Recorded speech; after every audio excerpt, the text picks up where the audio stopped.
Okay, let me start with the proceedings. So, first of all, happy Star Wars Day to everyone who's celebrating. As I say, may the 4th be with you. Good to have you all on this Sunday morning, where we hope to hear some very good insights from, this bright, young students who recently got admits to all the top colleges. The logos that you see on the screen here, right? Well, that's a dream for everybody who's in this process, right? For the students, for the parents, for everyone. These are the logos that you want to see on, on your own acceptance list at some point of time, right? So this is the agenda for the day. We'll keep it roughly about 1 hour, and start with introducing the team and the panel, and then we have a Q&A session where, uh, Devansh, Riya, and Rohan, who are the panelists, will answer some questions related to the whole test prep and college admissions and so on. We'll take maybe a couple of minutes talking about the approach that we have in mind, what we are doing at IvyStrides, and how we are helping, uh, you know, students basically achieve their dream college, right? And then, of course, we'll also open up for audience Q&A. Any student or parent who's on this call, if they have any questions for the panelists or for IvyStrides team who's here, you can post it in the Q&A. Again, I think I mentioned this before, but for people who just joined in now, repeating, we deliberately kept everyone on mute so that, there's no crosstalk or, background noise. However, any questions that you have, you can put it in the Q&A box at the bottom of the screen on Zoom in the Zoom Q&A. You just type in your question, it comes to us. We will, then pass it on when we open the audience Q&A section, right? So that's the thing. So to begin with, yeah, so my introduction, my name is Hemant.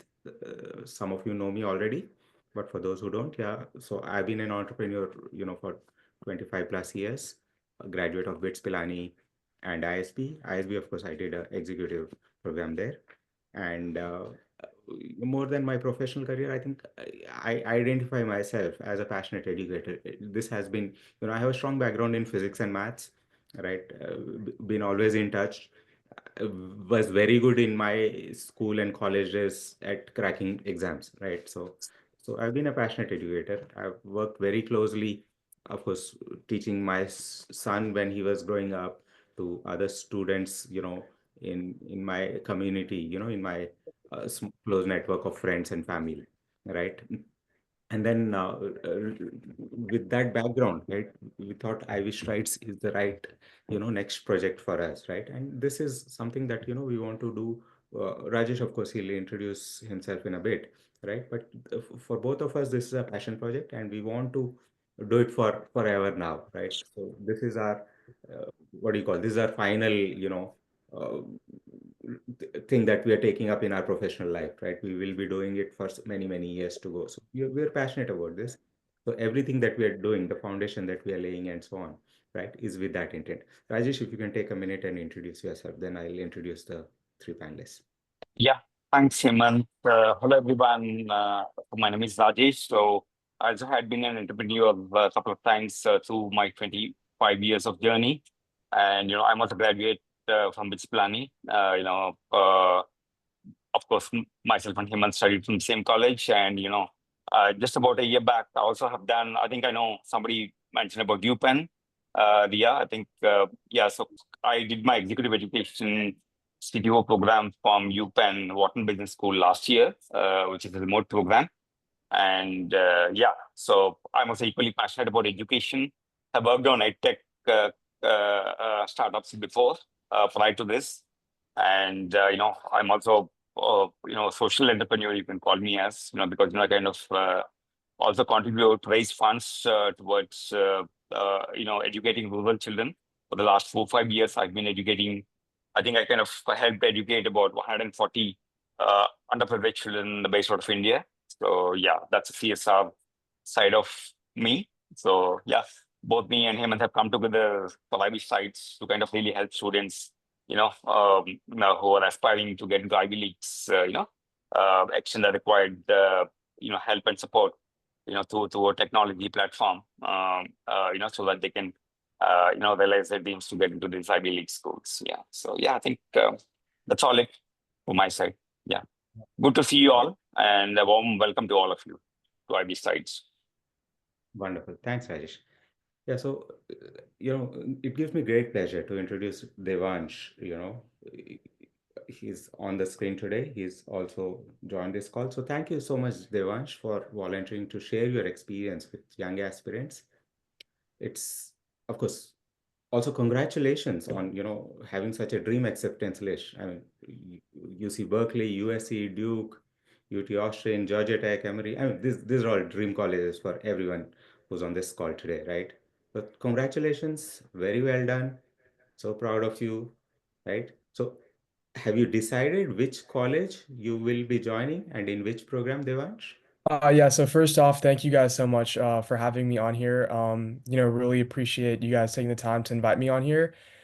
So yeah, the college that I've accepted is Duke University. So I'm going to be matriculating at Duke University this fall, as a double major in computer science and economics. So yeah, that's the path that I'm going to be taking next fall. Wonderful, wonderful, excellent. So I have so Mhm. much to ask you, Devansh. Of course, I will, but I'll circle back to you after introducing the other speakers. So just stay Sure, put. sure, no problem. Yeah, for sure. So the next panelist we have today is Riya Raina. I mean, Riya, obviously, congratulations. I mentioned this before when you joined in, right? Now that acceptance list looks like the application list. These are the colleges that we'll be happy to apply to, right? So my first question, right? Were you nervous or anxious opening up those acceptance emails from college, or were you confident that they're all going to accept you? What was it? Definitely very, very nervous. Yeah, I mean, for all the colleges like I got into, there were a lot of rejections as well. So, definitely very nervous. I had no clue how it was gonna go, but I'm glad it worked out like it did.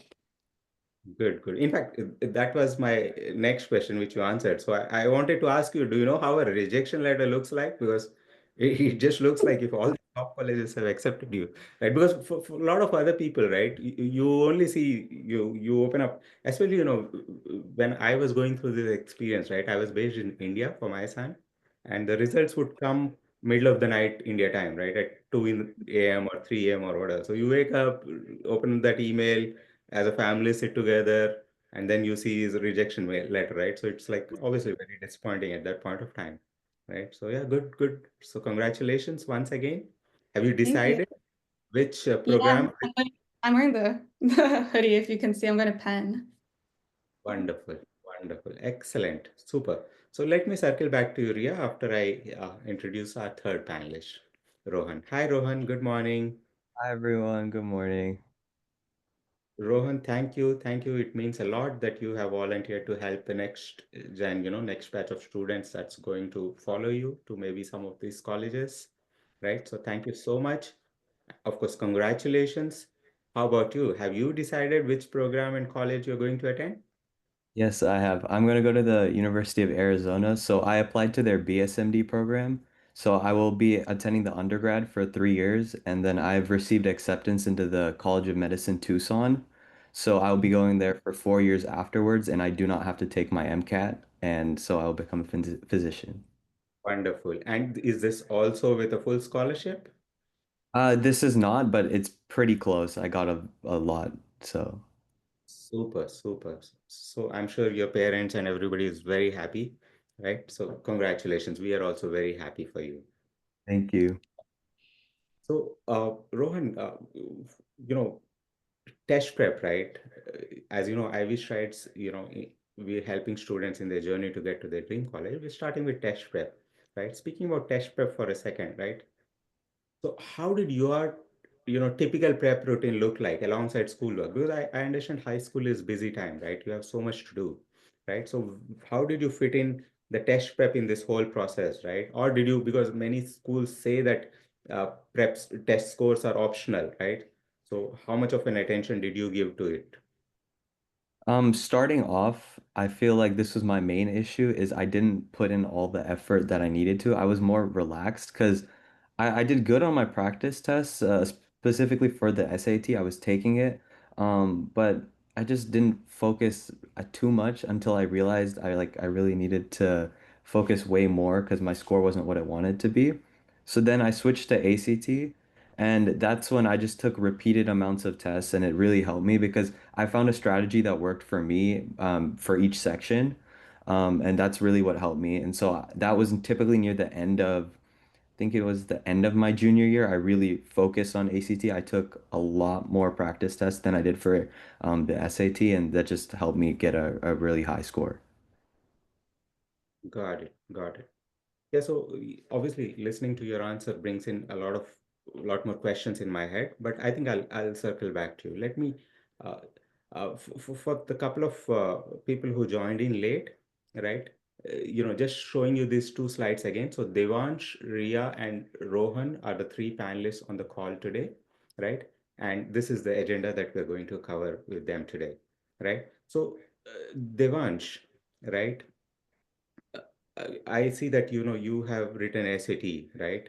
Mhm. So if bit about what role did SAT play in your overall college application journey, right? How much, because even again, the question that we hear from most students and parents often is SAT relevant still? Can you not just apply because most colleges say it's test optional and so on? So what role did SAT play in your overall college application journey? Yeah, I think it was kind of similar to Rohan where I was sort of relaxed on the concept of SAT for a long time, and even in retrospect I feel like I could have put more work towards my score. But at the same time I don't think that's fair to discount any of the value that it brings to your application because it's still a significant part of what colleges look for. I mean, if you look at any of the top schools, they all released data going back to why they went, they took out test optional this year. And it is a pretty significant indicator that kids that perform well on standardized testing do better in college. So I think the fact that colleges are releasing these statements, it's pretty clear that they themselves attach a lot of value to it. So it's definitely not something to discount when going into the process. But from a personal point of view, I definitely think that I should have put more work towards it because similar to Rohan, like I was performing well on my practice tests, but somewhere I still think that there was a gap in my score in terms of what I thought I could have gotten versus what I did end up getting. But at the same time, it was something that I felt to the point where I was satisfied to where I could apply to college and hopefully try to get some good acceptances. So that's my 2 cents on the concept of SAT.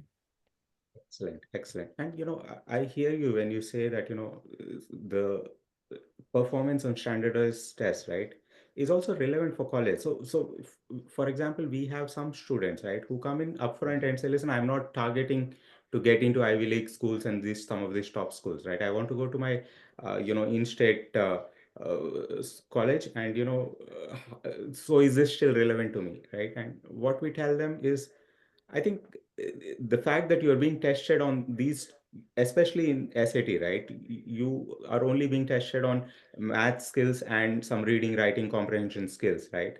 Now, those are skills that you anyway need to do well in college, right? So it's a good time, even if you are coming from a background where your fundamental knowledge, you're not fully, confident that you ready for the whole journey, right? 4-year journey, then this is a good time to brush up on those skills, because what you learn through this process in the SAT test or ACT, right, is something that's going to serve you, right, even beyond the score that you get in these classes. Good point.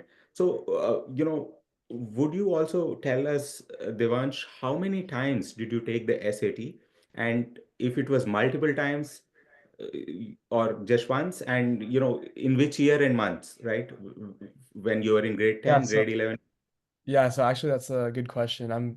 I don't remember the exact months, but I did take it last year. I know I took it in November, and then I took the school SAT once. So I took it in November, and then March I think is the school SAT, and then I think it was June. So I took it 2 or 3 times. Yeah, And this yeah. was when you're in your junior year or Junior before? year. Yeah, yeah, junior year. Yeah.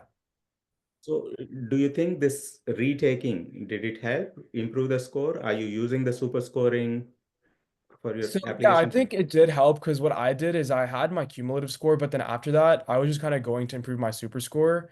So that was kind of the purpose of me retaking it. So I'd say that's like from the sense that like I was like strategically trying to tackle it, but I mean, I think it did help in the end a bit. So yeah, I mean, I don't have anything against it. Wonderful, wonderful. Good point, Devansh. And then So, I so think the other thing I wanted to point out is most schools don't even like see how many times you take the test. So it really like has no, you know, negative impact of like retaking if you feel like you can do better. So that's the other thing I wanted to put in.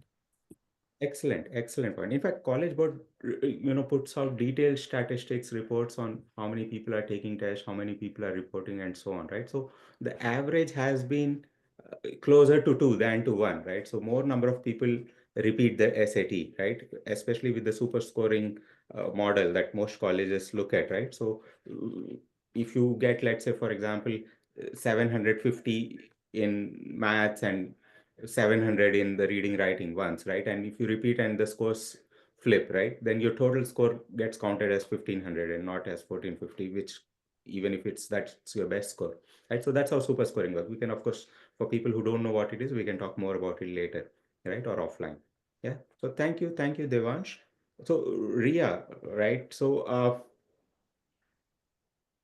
I see that you've given ACT and not SAT, right? So that's also a common question that students have at this phase, right? Which of these tests is right for you, right? So how did you decide between SAT and ACT? Yeah, so I remember when I was just first started thinking about which test to take, I took a practice exam of both of them.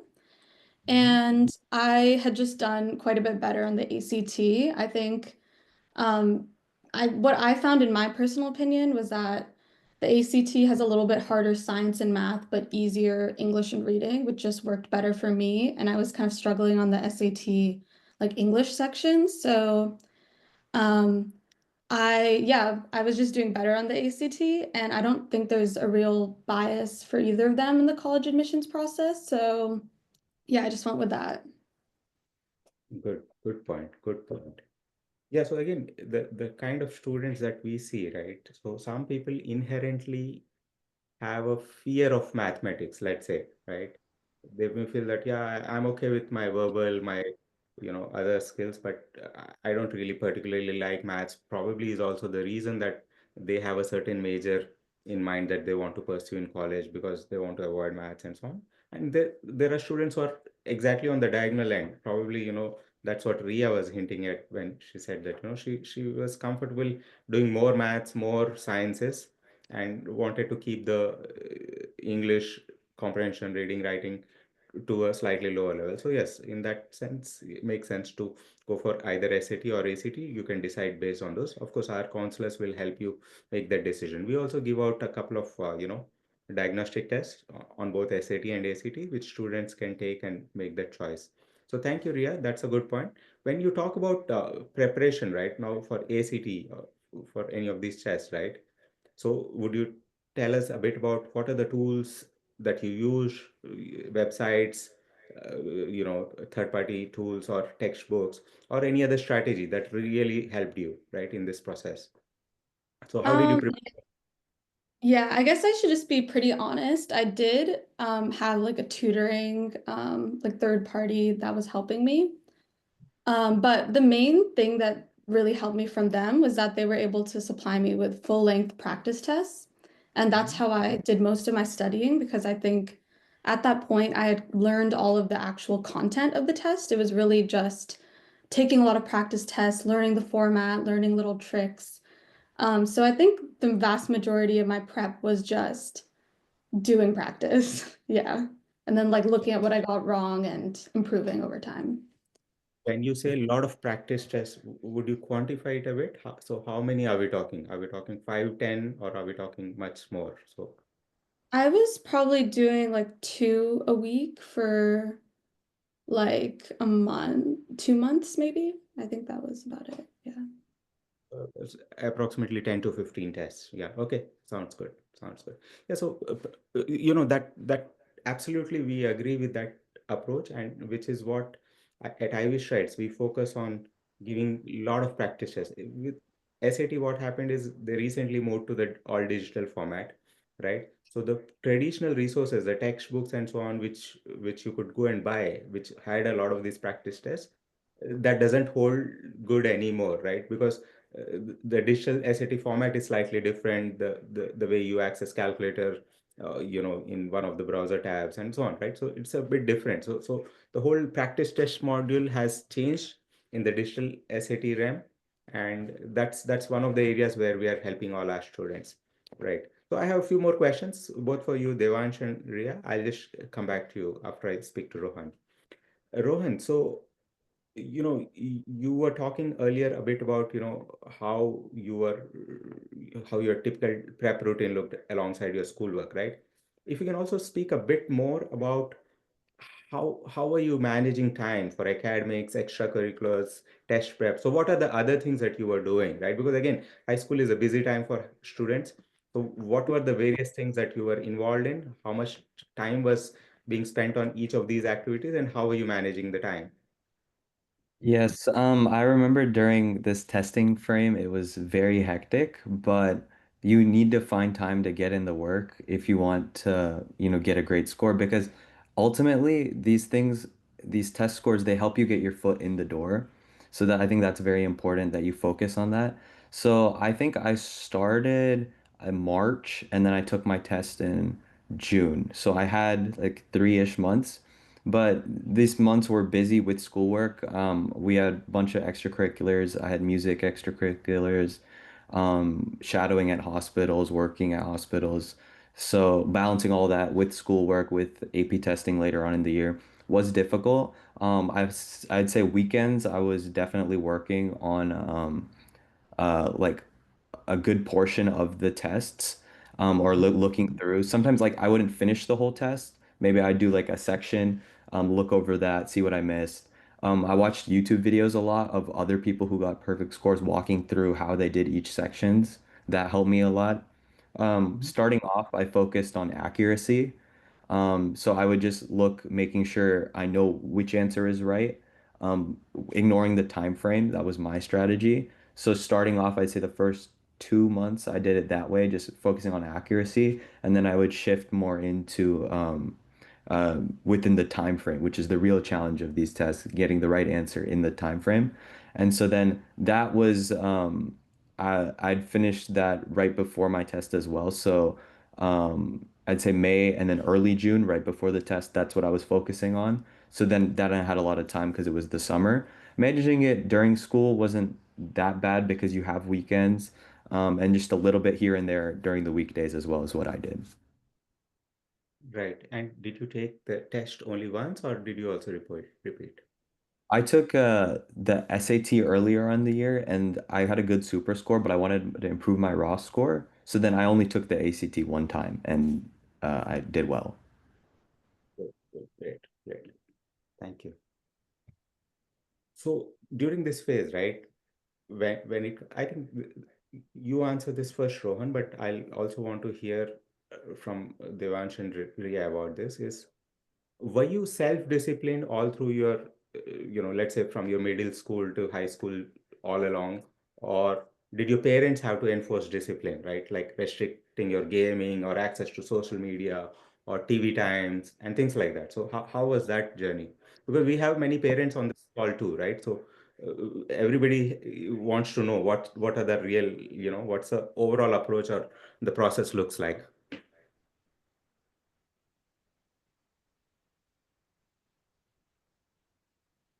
Rohan?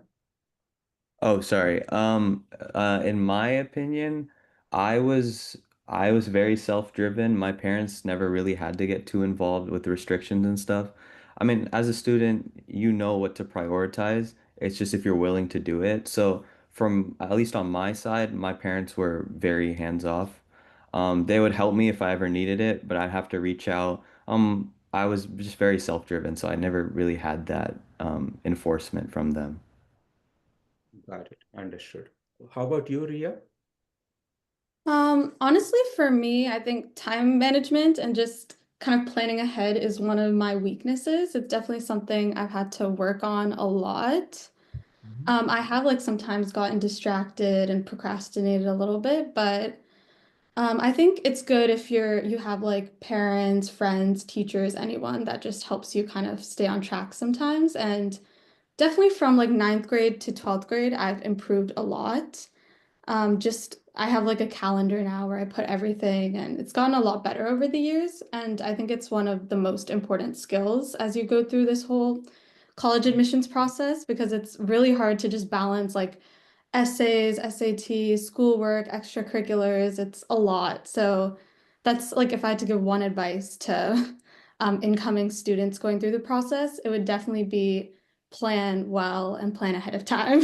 Yeah. Good, good. This question is as a parent, right, or as a teacher, right? I think what we tell all our parents and students and everyone is this journey, right? 4 years from now, let's say if you're writing GMAT or MCAT or GRE or whatever, right? The role of parents will be much more limited, right? Because by that time, the students themselves take those calls. When is the right time for them, what to do, and so on. But in this high school journey, we still feel that parents also have a big role to play in the success of the student. So when you see these logos on the screen, right, which look so good, right, it's unrealistic and it's also unfair to expect the students to just go and achieve them all, right? It's a journey, it's a process. You work towards it, and sometimes the process could lead to results that are not guaranteed, right? You don't know what happens because the admissions process is opaque. You don't really know what goes on behind the thing. It's only when you open the mail you see a acceptance or rejection and no reasons given, right? So I'm sure a lot of qualified students who are equally good never get to go on the other side of the gate in some of these colleges. And that's how the nature of the competition is. So parents need to be involved in this process. Devansh, since this question is important, I would like you to answer it as well. So how was it for you? How involved were your parents in this process, or were you self-driven and you were doing it all by yourself? Yeah, I think it's very similar to Rohan's situation where my parents were honestly like very hands off as well. So I think I was pretty self-driven as well throughout the 4 years. Because I mean, I feel like if my parents were, constantly trying to push me, I would honestly just get more frustrated. Because I kind of just want to like, figure things out by myself and go about it my own way. So I think yeah, similar to what Rohan said, I was pretty self-driven and doing things by myself. Excellent, excellent. Good to know that, right, Devansh. Thank you. So my next question, right, is on this whole test optional thing, right? We touched upon it briefly, but individually, what do you think uh, of this whole test optional thing, right? So do you think somebody can just avoid, ignore the whole test? Because, again, high school is busy. You're doing so many things otherwise, right? So why put one more thing on your plate? Why not just skip the SAT, ACT and just go apply it, which don't require, including, some of the Ivy League colleges, like Princeton, for example, is test optional, right? So what do you think of that? Devansh, would you want to come in first? I think it's kind of complicated because I think there's a lot of factors that go into deciding if you want to be test optional. I definitely don't think that you should just skip over it and just not take the test. But I think there can be an argument made that if you do take the test and like you perform very poorly, and it's not even like, the top 25% or, the median for the colleges, then like there's no point submitting your score. But I do think that you should definitely take the test and try your best on it and see how you do. But if you're repeatedly stuck in a similar like score, score range, and it's just not enough for the schools that you want to, I think there is a case to be made for you to, consider going test optional. So that's my opinion. Got it. Got it. I think Rohan already answered this question to a bit. So maybe I'll first hear from, Riya. What do you think, Riya, on this whole test optional thing? About test optional. I do think nowadays a lot of schools are not test optional anymore. So if you're applying to like a lot of the top schools, you might as well try to do well on the tests. But personally, I still do think tests are quite important for the admissions process. Just when like I went on a lot of college visits and met a lot of people who got into similar colleges, I think the vast majority honestly had taken the tests who got in. I think it is like if you really aren't doing very well on the tests for what your aspirations are, it definitely makes sense to consider it, but it does sort of feel like a kind of baseline for a lot of these colleges is that everyone there has done quite well on the tests and submitted them. Yeah. Excellent. So another question that I have for maybe all three of you, right, is so what's that one thing you wish someone had told you a year ago or 2 years ago before you managed to get the kind of success that you got, right? When you were going through this process, maybe a couple of years back, thinking about test prep, thinking about the whole application process. What is it that you wish someone had told you a year before? Riya, you go first. Hmm. I think I wish someone just told me not to like worry so much and not to put a lot of like the results you get back from the process. While I did have pretty good results, I know a lot of people who didn't get what they wanted exactly. And it's not really a reflection of who you are, how good you are. There's a lot of, it's just like a black box, like you said, a lot of random factors like what's type of person the college wants, like things out of your control as well as in your control. So all you can do is just do your best and kind of let go. So I wish someone had just told me like, it doesn't really, it's not a reflection of you, your results. Yeah. Got it. Got it. Very good points, Riya. Thank you. Rohan, what would you say?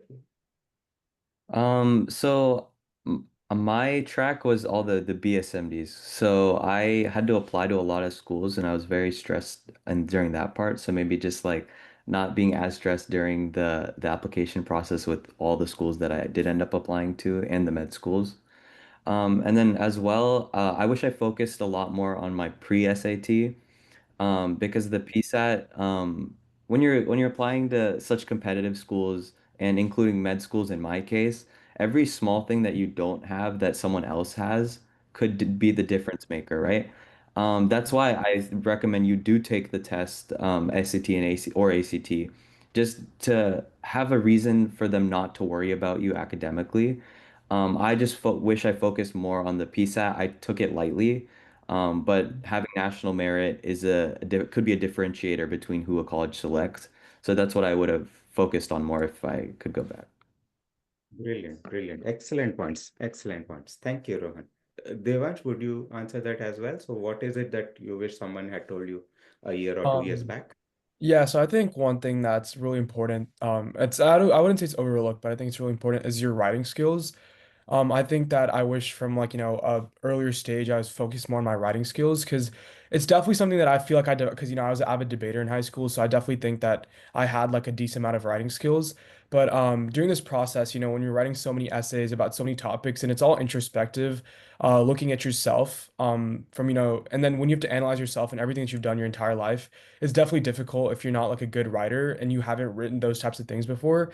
So I'd say one thing that I wish I knew was definitely like practicing or like, really working on my writing earlier on in high school so that, come application time, it's easier to do those types of things or feel more confident in them.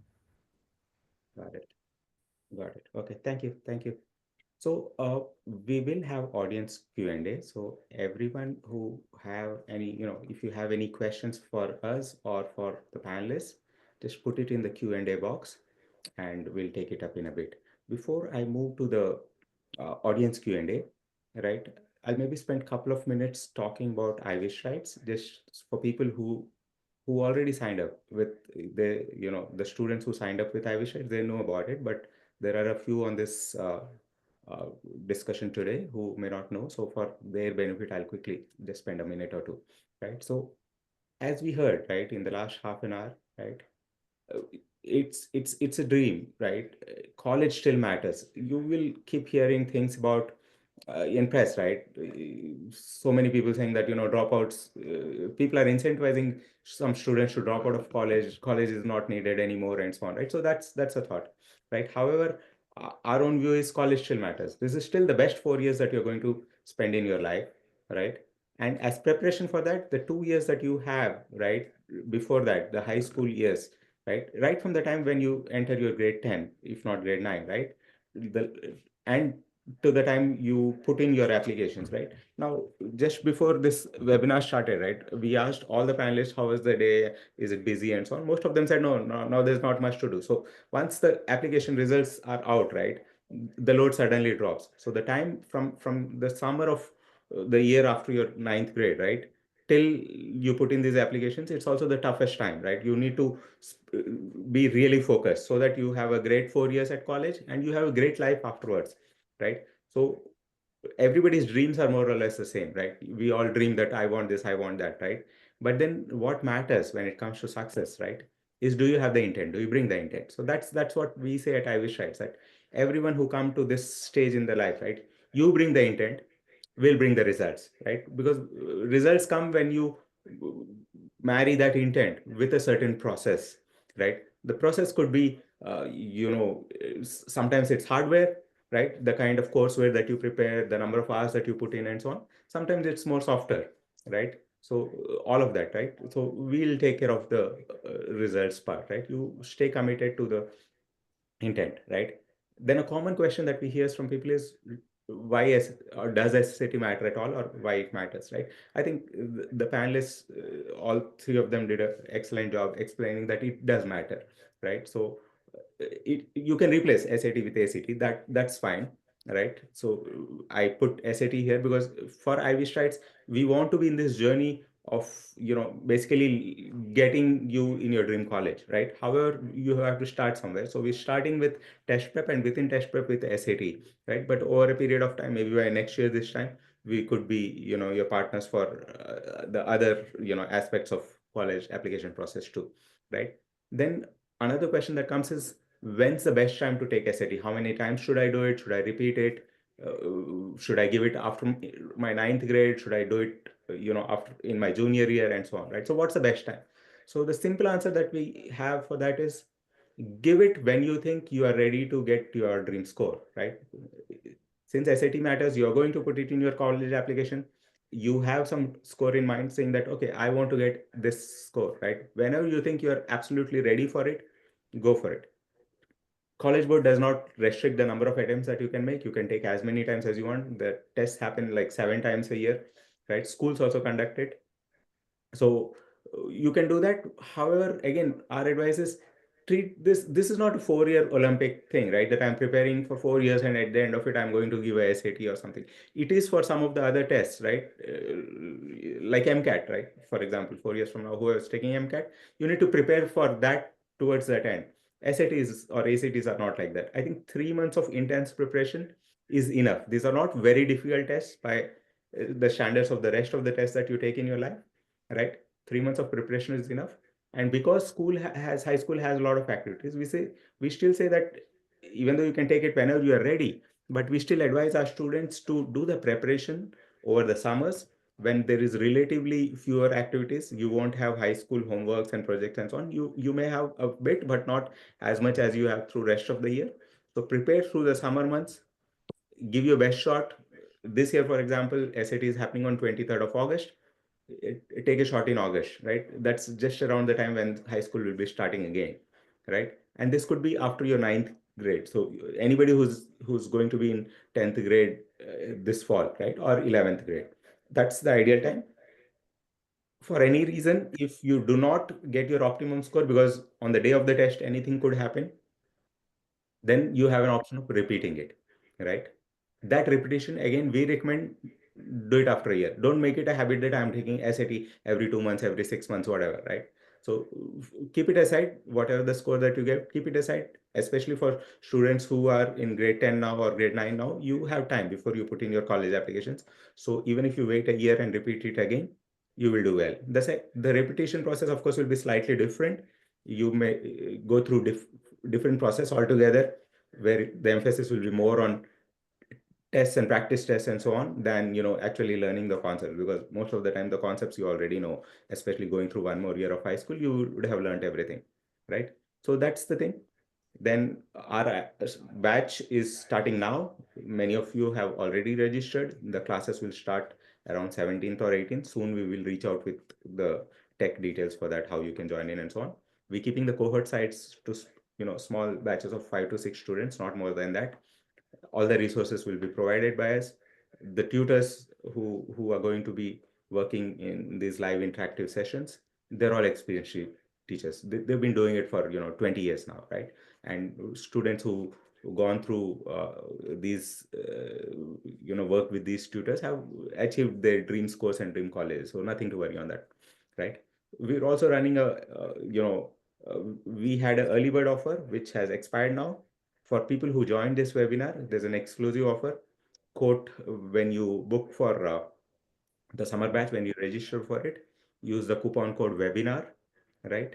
And you will get $100 off in our plan, right? Do check out our website, blog. So we have presence on all the social media, Facebook, LinkedIn, X, Insta, wherever, right?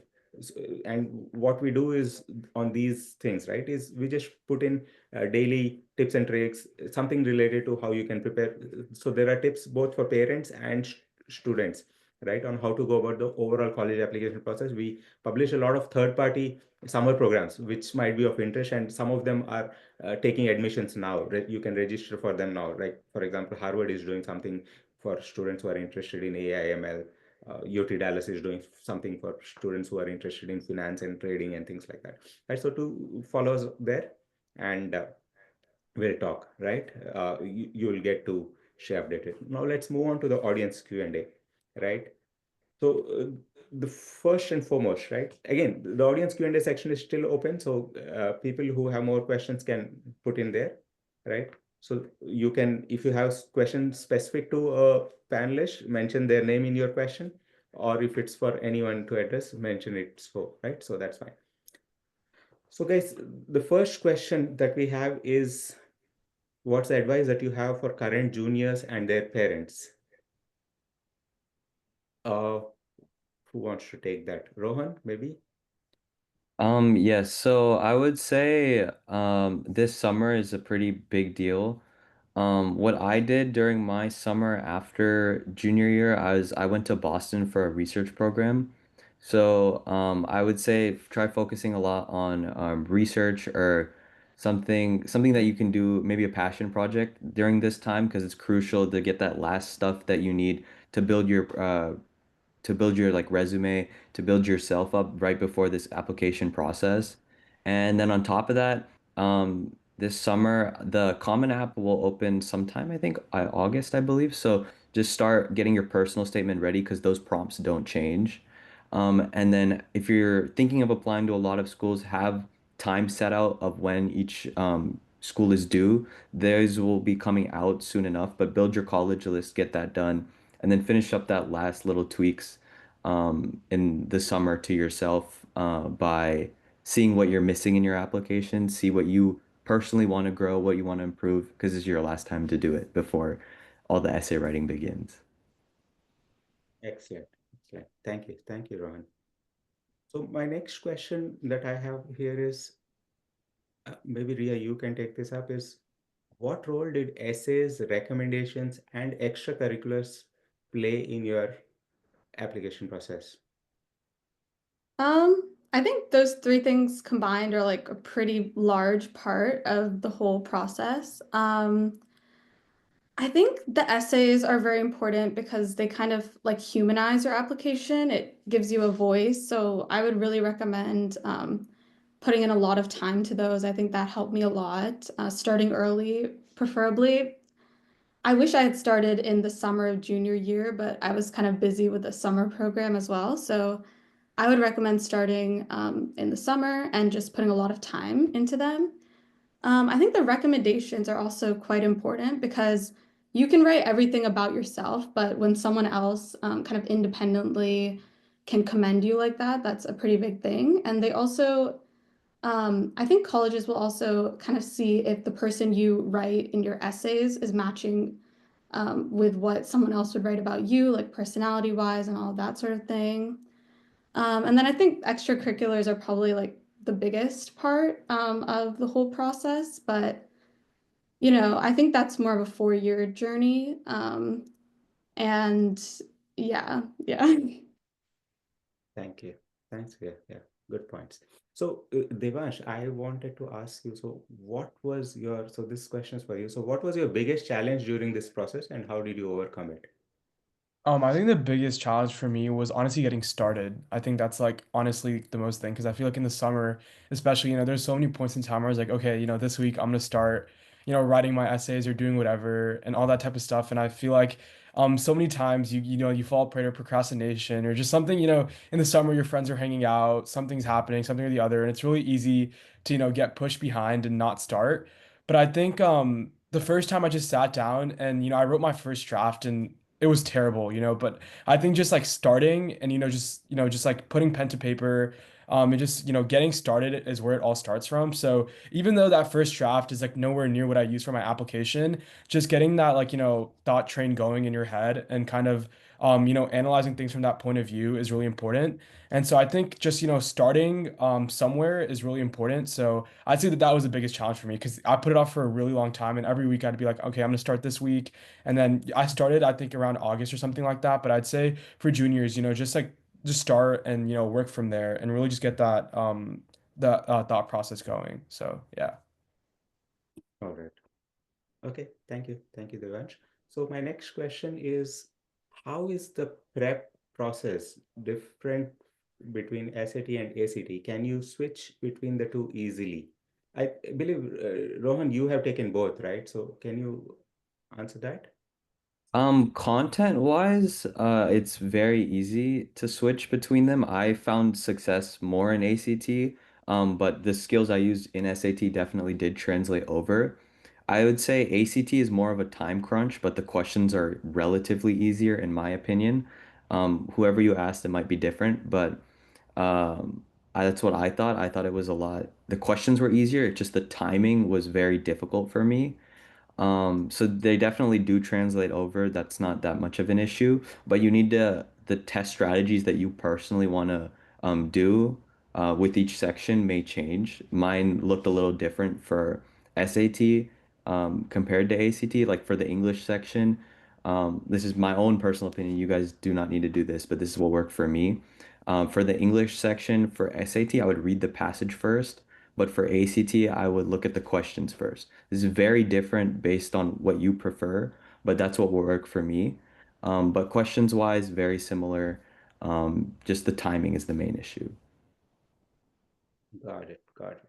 Good points. Yeah, so I'm sure, everybody who heard you reply to that, right, would benefit from this. So this is an important question. And since switching, some of these can also be decided again because there's no limit on the number of times you can give it, except for the 60 or dollars that you spend giving the test, right? You can probably take diagnostic tests of both of them and take a call, or even give a real test, see how you perform on the score, and then use the one that you think you can put it in front of the college admissions team. Okay, got it.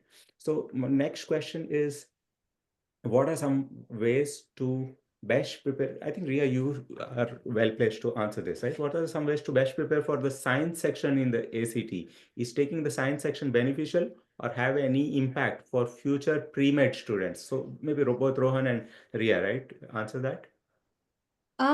I'm not sure if it really impacts the pre-med part. I don't know The if first they, part Rohan can answer, but yeah, the yeah, first maybe you part. get that. Prepare for Sorry, was the question, how did I prepare or could you what? repeat, please? Prepare for the science section in the ACT.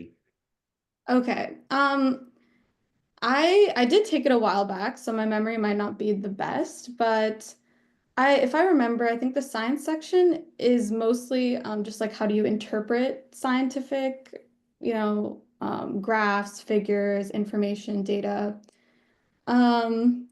And very little like outside knowledge is actually needed, maybe just a basic like biology, chemistry, physics.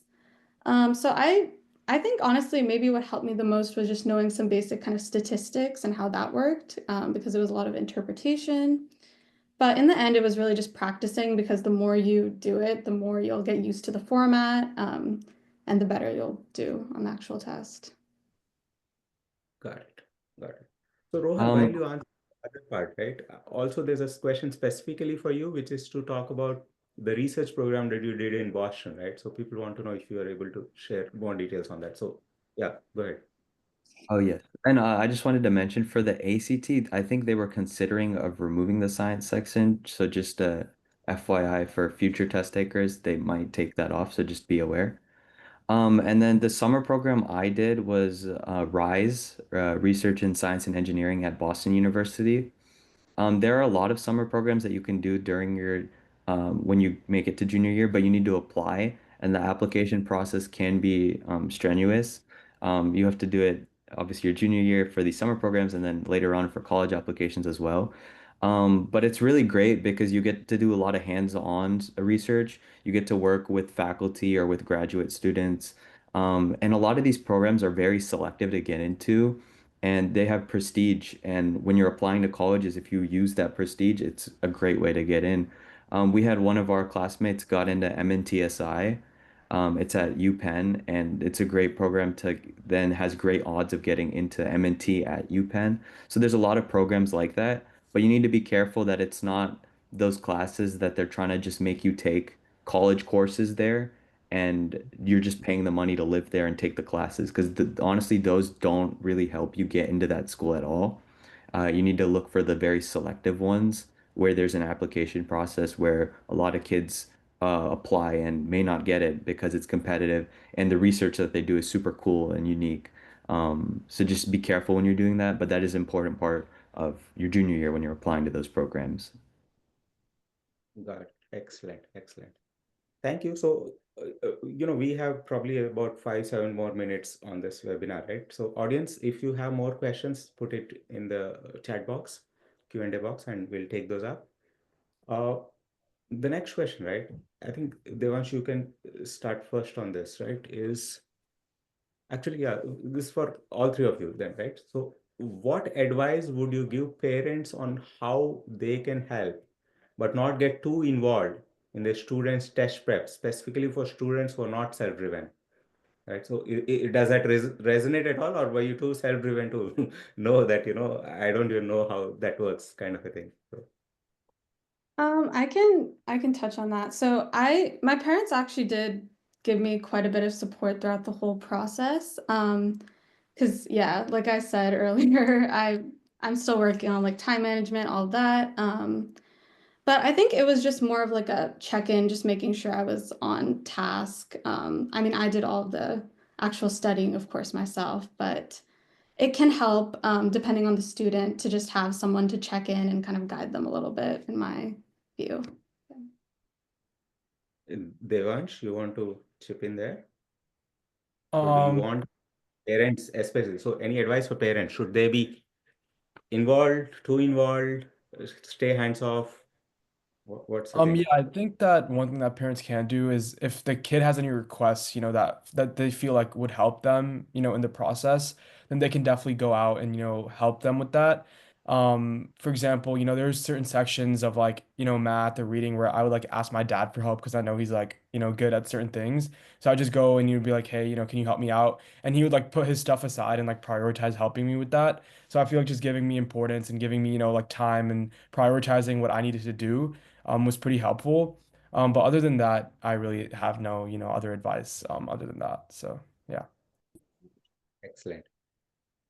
So unless I get more questions in the next couple of minutes, this is my last question here. Again, maybe all three of you can answer this, is related to PSAT and National Merit Scholarship, right? So did all of you, right, give the PSAT?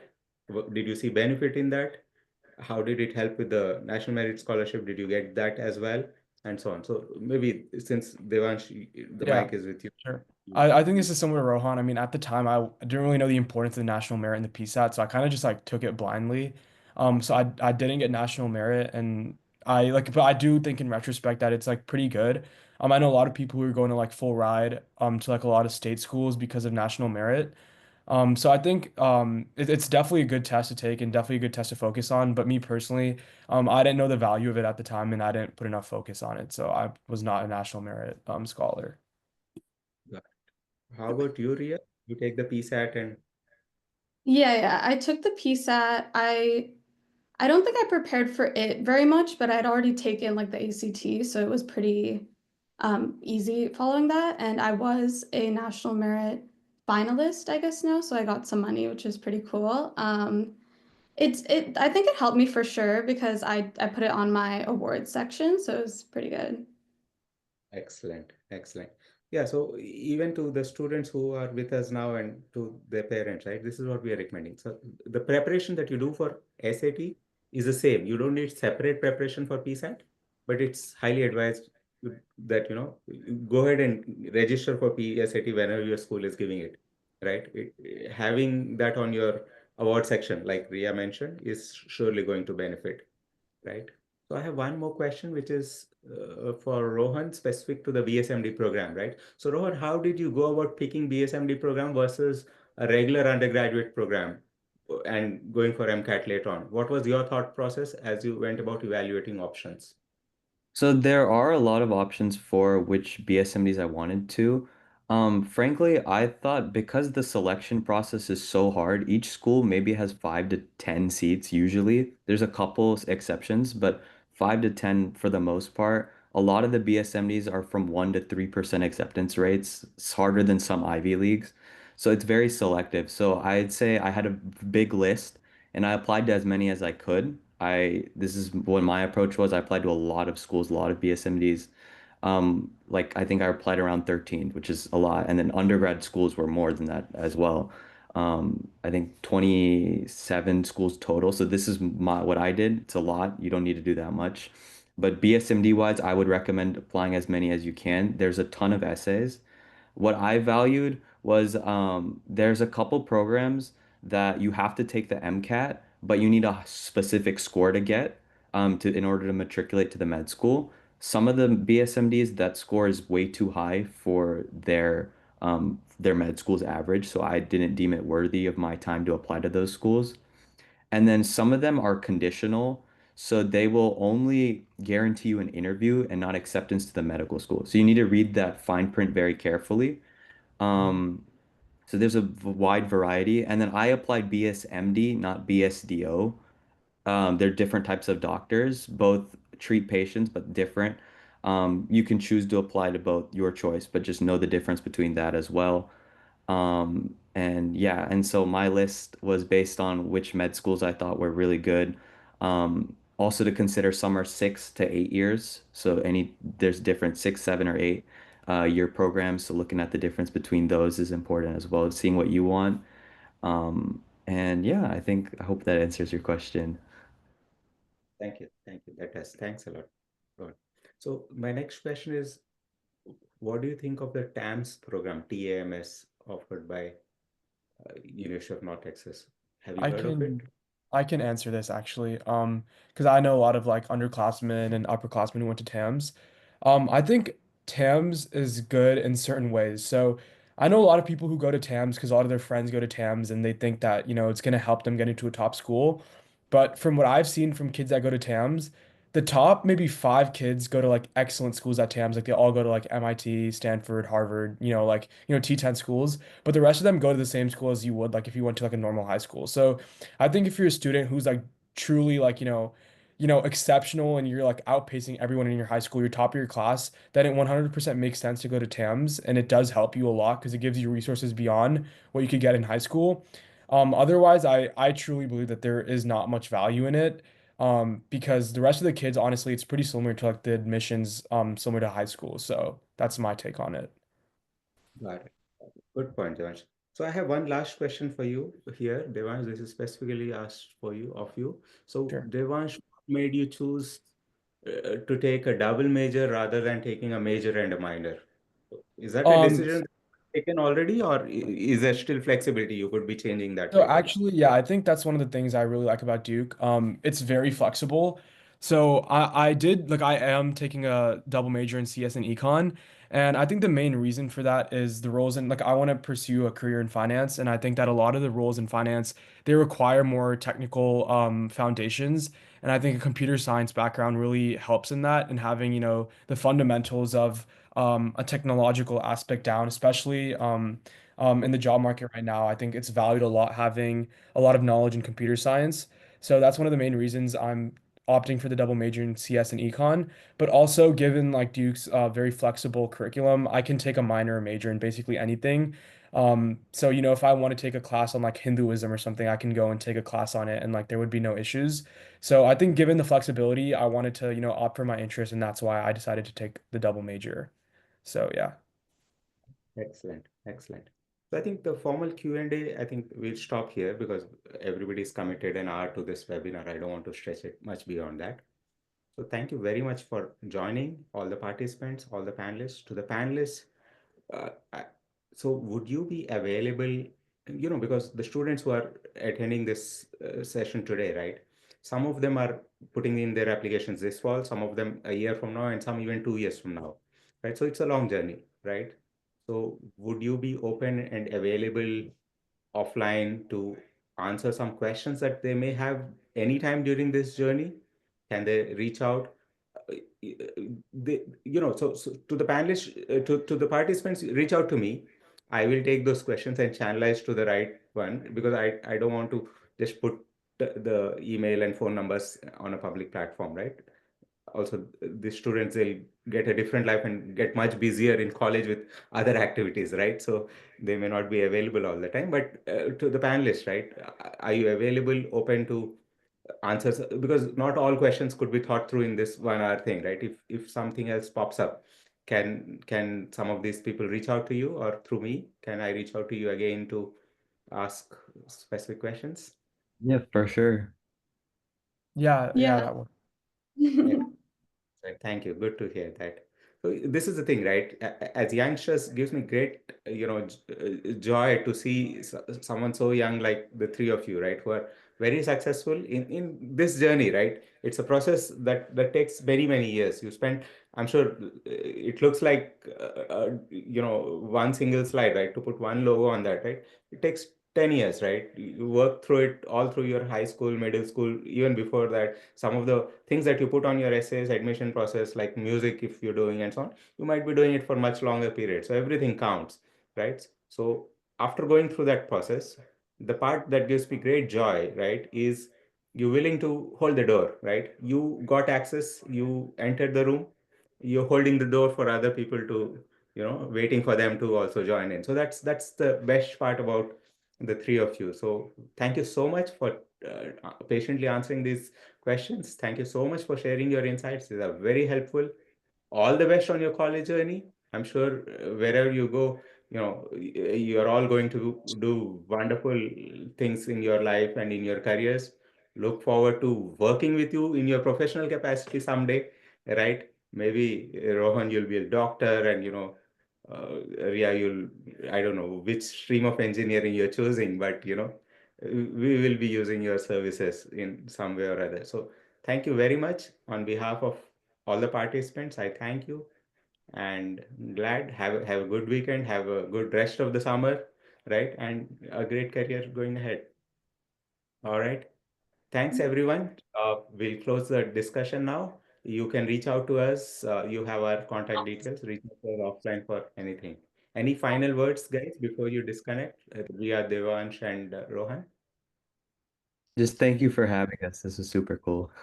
Yeah, thank you so much for having us and giving the opportunity to share our thoughts as well. Yeah, I want to thank you as well. And I'd love to, if anyone has any more questions, I can help offline. Wonderful. Excellent. Bye-bye. Bye bye. Take care. Have a good weekend.